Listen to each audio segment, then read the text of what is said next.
अभिप्राय है कि नाम का हमें उपदेश मिल गया, लेकिन देखो कहाँ मन नाम में लगता है। इतनी महिमा नाम की सुनी, पर नाम जब करना कठिन है।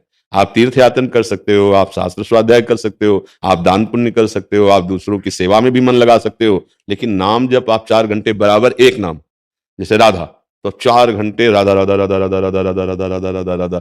हमें तो अभी 24 घंटे पहुंचना है निरंतर, पर 4 घंटे 24 घंटे में आप देखो निरंतर करके मन जो है वो आकाश पाताल की एक कर देगा। आप देखो तो जब के थोड़ी देर राधा नाम जपा, थोड़ी देर ये किया, थोड़ी ऐसे तो लग जाएगा, लेकिन 4 घंटे 3 घंटे 2 घंटे या 1 घंटे कुछ नहीं बोलेंगे, केवल राधा राधा राधा राधा। अब करना कठिन पड़ेगा, आप करके देखो, ये सब अपने अनुभव की बातें कह रहे हैं। तो भजन करना कठिन। अब भजन जैसे हो गया तो गुदगुदी होती है कि हम तो 21 माला रोज गुरु मंत्र के करते और घंटा भर नाम कीर्तन करते हैं। अपना गुणाभिमान तब माना जाएगा जब दूसरे पे दर्शन हो, क्या यार नरक तुल्य जीवन व्यतीत कर रहे हैं, ऐसे करते हैं। देखो वो गया, बचा नहीं पाए ना।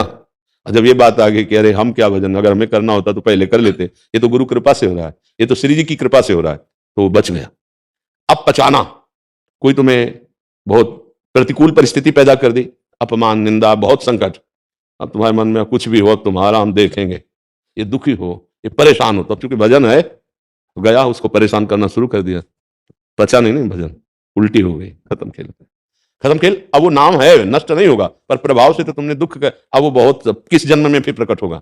इसलिए नाम करना जब करना कठिन, उसको बचाना कठिन, उसको बचा के पचाना कठिन।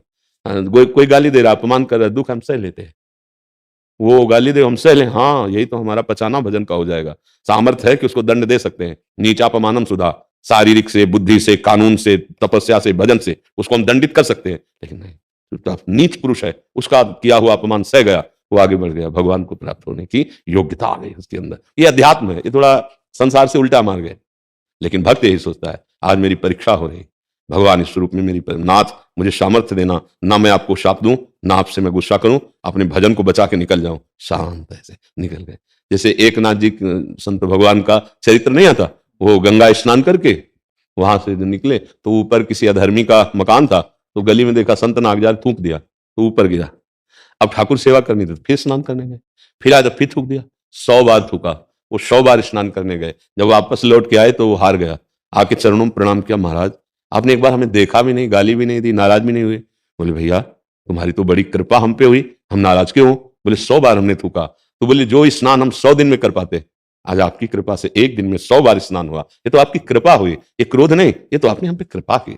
ये देखो, ये है साधु की सोच, जिसका भजन पच गया है, जिसने अपने भजन को बचा लिया है। अगर अपने लोग होते 1 बार 2 बार, तो ये हमारी कच्चाई है। वो सदा सदा के लिए संतों से द्रोह करना छोड़ दिया।